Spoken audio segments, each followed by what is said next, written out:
नमस्कार, टुडे के प्रोग्राम में आपका स्वागत है। शुरुआत करते हैं अभ्यास प्रश्न से। हमारा प्रश्न था, सागर परिक्रमा कार्यक्रम किस मंत्रालय या विभाग से संबंधित है? विकल्प ए मत्स्य विभाग, विकल्प बी कृषि और किसान कल्याण विभाग, विकल्प सी पृथ्वी विज्ञान मंत्रालय या फिर डी जल शक्ति मंत्रालय।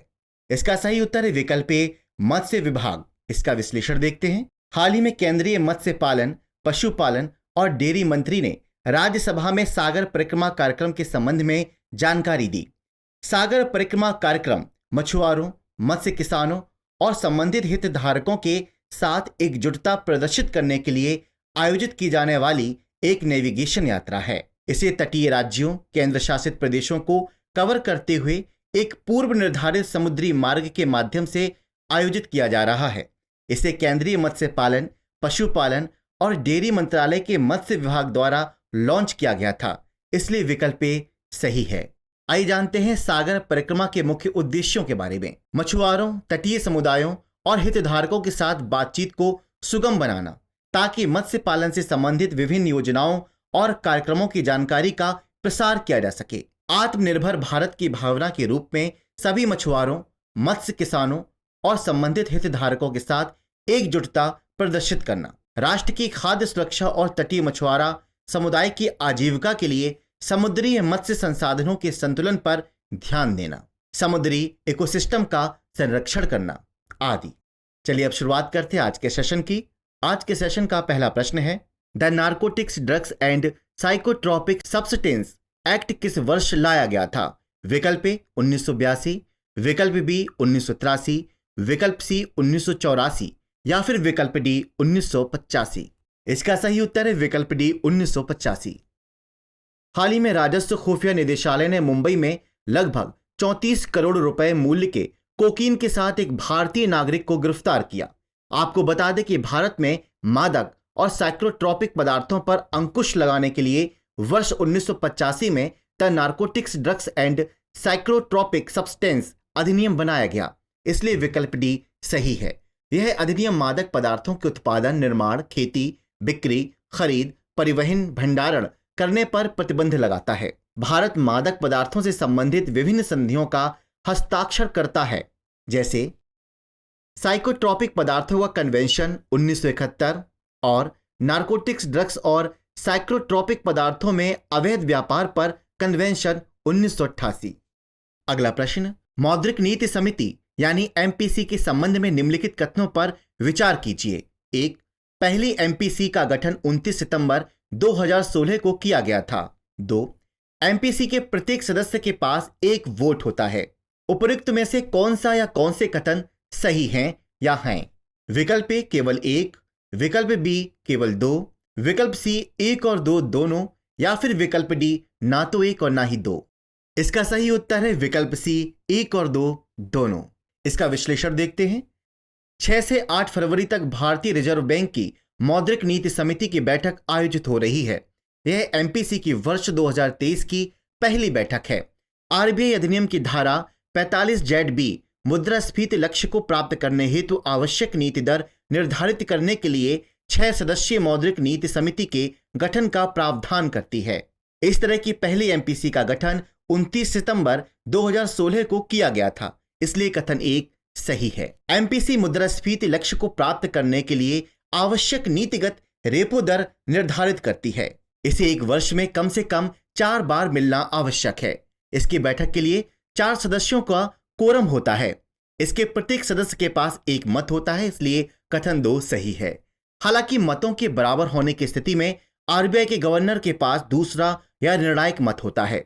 इस प्रकार विकल्प सी सही है। हमारा अगला प्रश्न, निम्नलिखित अंतर्राष्ट्रीय संगठनों पर विचार कीजिए। 1, विश्व बैंक। 2, एशियाई विकास बैंक।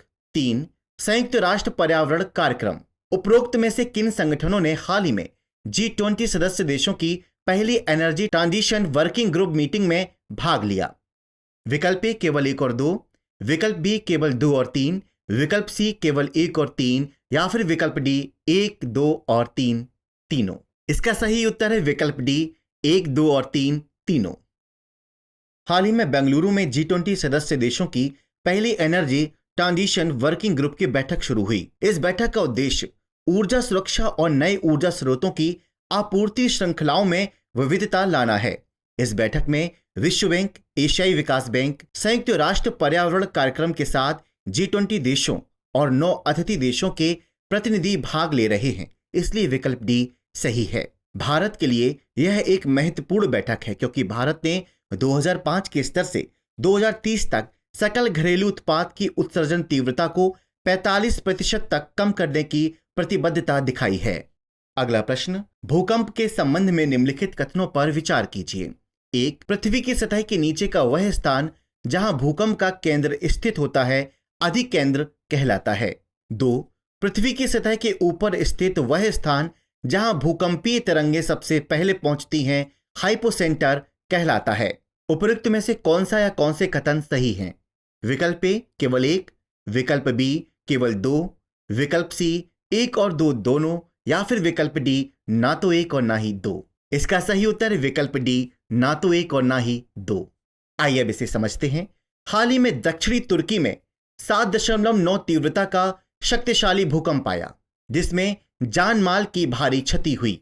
भूकंप से अर्थ है पृथ्वी का कंपन। यह एक प्राकृतिक घटना है जिसमें पृथ्वी के अंदर से ऊर्जा के निकलने के कारण तरंगें उत्पन्न होती हैं और जो सभी दिशाओं में फैलकर पृथ्वी को कंपित करती हैं। इन तरंगों को आमतौर पर भूकंपीय तरंगों के रूप में जाना जाता है। पृथ्वी की सतह के नीचे स्थित वह स्थान जहां भूकंप का केंद्र स्थित होता है हाइपोसेंटर कहलाता है, जबकि पृथ्वी की सतह के ऊपर स्थित वह स्थान जहां भूकंपीय तरंगें सबसे पहले पहुंचती हैं अधिकेंद्र या एपिसेंटर कहलाता है। इसलिए कथन 1 और 2 सही नहीं है। इस प्रकार विकल्प डी सही है। अगला प्रश्न, चिली के संदर्भ में निम्नलिखित कथनों पर विचार कीजिए। 1. यह दक्षिण अमेरिका के पूर्वी समुद्र तट पर स्थित एक देश है। 2. यह उत्तर में पेरू और बोलीविया से घिरा है। उपरोक्त में से कौन सा या कौन से कथन सही हैं? विकल्प ए केवल 1, विकल्प बी केवल 2, विकल्प सी 1 और 2 दोनों, या फिर विकल्प डी ना तो 1 और ना ही 2। इसका सही उत्तर है विकल्प बी केवल 2। हाल ही में चिली में हीट वेव के बाद लगी जंगल की आग से कई लोगों की मृत्यु हो गई। आपको बता दें कि चिली दक्षिण अमेरिका के पश्चिमी समुद्र तट पर स्थित एक देश है, इसलिए कथन 1 सही नहीं है। यह उत्तर में पेरू एवं बोलिविया से, पूर्व में अर्जेंटीना से और पश्चिम में प्रशांत महासागर से घिरा हुआ है, इसलिए कथन 2 सही है। इस प्रकार विकल्प बी सही है। यह दक्षिण अमेरिका के उन 2 देशों में से है जिसकी सीमाएं ब्राजील से नहीं मिलती। इसमें दूसरा देश इक्वाडोर है। दक्षिण अमेरिका महाद्वीप के मध्य से दक्षिण छोर तक फैले इस देश की जलवायु में कई प्रकार की विविधता देखी जा सकती है। अगला प्रश्न, हाल ही में चर्चित वुल्फ 1069b शब्द का सबसे अच्छा वर्णन करता है। 1069b। विकल्प ए अंटार्कटिक मिशन, विकल्प बी एक्सोप्लैनेट, विकल्प सी पश्चिमी घाटों में पाई जाने वाली स्थानिक प्रजातियां, विकल्प डी ऑप्टिकल टेलीस्कोप। इसका सही उत्तर है विकल्प बी एक्सोप्लैनेट। हाल ही में खगोलविदों ने एक एक्सोप्लैनेट वुल्फ 1069b की खोज की, इसलिए विकल्प बी सही है। इस खोज को एस्ट्रोनॉमी एंड एस्ट्रोफिजिक्स जर्नल में प्रकाशित किया गया है। वुल्फ 1069b पृथ्वी जैसा एक एक्सोप्लैनेट है जो संभावित रूप से रहने योग्य हो सकता है। यह पृथ्वी से सिर्फ 31 प्रकाश वर्ष दूर स्थित है। अध्ययन के अनुसार सूर्य से इसकी निकटता के बावजूद यह पृथ्वी को सूर्य से मिलने वाली शक्ति का लगभग 65% ही प्राप्त करता है। इसकी सतह ठंडी होती है जिससे यह नारंगी रंग का दिखाई देता है। अगला प्रश्न, राष्ट्रीय नाट्य विद्यालय के संदर्भ में निम्नलिखित कथनों पर विचार कीजिए। 1. यह विश्व के अग्रणी नाट्य प्रशिक्षण संस्थाओं में से एक है। 2. यह भारत सरकार के संस्कृति मंत्रालय वित्त पोषित है। उपरोक्त में से कौन से कथन सही हैं? विकल्प ए केवल 1, विकल्प बी केवल 2, विकल्प सी 1 और 2 दोनों, या फिर विकल्प डी ना तो 1 और ना ही 2। इसका सही उत्तर है विकल्प सी 1 और 2 दोनों। आइए इसका विश्लेषण देखते हैं। राष्ट्रीय नाट्य विद्यालय 16 से 26 फरवरी यानी 2023 तक भारत रंग महोत्सव 2023 के 22वें संस्करण का आयोजन करेगा। यह कार्यक्रम देश भर के 10 अलग अलग शहरों में आयोजित किया जाएगा। इसका उद्देश्य भारत की सांस्कृतिक संपदा और रंगमंच के माध्यम से वैश्विक पटल पर देश को समृद्ध बनाना है। आपको बता दें कि राष्ट्रीय नाट्य विद्यालय दुनिया में अग्रणी रंगमंच प्रशिक्षण संस्थानों में से एक है और भारत में अपनी तरह का एकमात्र संस्थान है, इसलिए कथन एक सही है। इसकी स्थापना 1959 में संगीत नाटक अकादमी द्वारा एक घटक इकाई के रूप में की गई थी। 1860 के सोसाइटी पंजीकरण अधिनियम के तहत स्वायत्त संगठन के रूप में पंजीकृत होकर 1975 में यह एक स्वतंत्र संस्था बना। यह भारत सरकार के संस्कृति मंत्रालय द्वारा वित्त पोषित है, इसलिए कथन 2 सही है। इस प्रकार विकल्प सी सही हो जाता है। अगला प्रश्न, औरंग राष्ट्रीय उद्यान किस राज्य में स्थित है? विकल्प ए राजस्थान, विकल्प बी गुजरात, विकल्प सी असम या फिर विकल्प डी अरुणाचल प्रदेश। इसका सही उत्तर है विकल्प सी असम। हाल ही में औरंग नेशनल पार्क के अंदर एक रॉयल बंगाल टाइगर का शव मिला। गौरतलब है कि औरंग राष्ट्रीय उद्यान ब्रह्मपुत्र नदी के उत्तरी किनारे पर असम का सबसे पुराना अभयारण्य है, इसलिए विकल्प सी सही है। इसे 1985 में एक अभयारण्य के रूप में स्थापित किया गया था, जिसे 13 अप्रैल 1999 को एक राष्ट्रीय उद्यान घोषित किया गया। इसे मिनी काजीरंगा राष्ट्रीय उद्यान के रूप में भी जाना जाता है। इसमें एक सींग वाले गैंडे, पिंगमी होंग, हाथी, जंगली भैंस और बाघ आदि पाए जाते हैं। यह ब्रह्मपुत्र नदी के उत्तरी तट पर गैंडों का एकमात्र गढ़ है। अगला प्रश्न, federation of Indian chambers of commerce and industry यानी FICCI फिक्की के संबंध में निम्नलिखित में से कौन सा कथन सही नहीं है? विकल्प ए, यह एक सरकारी संस्था है। विकल्प बी, इसे वर्ष 1927 में स्थापित किया गया था। विकल्प सी, यह भारत का सबसे बड़ा और सबसे पुराना शीर्ष व्यापार संगठन है। या फिर विकल्प डी, इसका मुख्यालय नई दिल्ली में स्थित है। इसका सही उत्तर है विकल्प ए, यह एक सरकारी संस्था है। हाल ही में फिक्की ने समावेशी विकास को प्राथमिकता देने वाले केंद्रीय बजट का स्वागत किया है। फिक्की का पूरा नाम federation of Indian chambers of commerce and industry है। यह भारत का सबसे बड़ा और सबसे पुराना शीर्ष व्यापार संगठन है। इसकी स्थापना वर्ष 1927 में हुई थी। यह एक गैर सरकारी व गैर लाभकारी संगठन है जो भारत के व्यापार और उद्योग को अपनी आवाज उठाने के लिए एक मंच प्रदान करता है। यह नीति निर्माताओं और नागरिक समाज के साथ जुड़कर उद्योग के विचारों और चिंताओं को स्पष्ट करता है।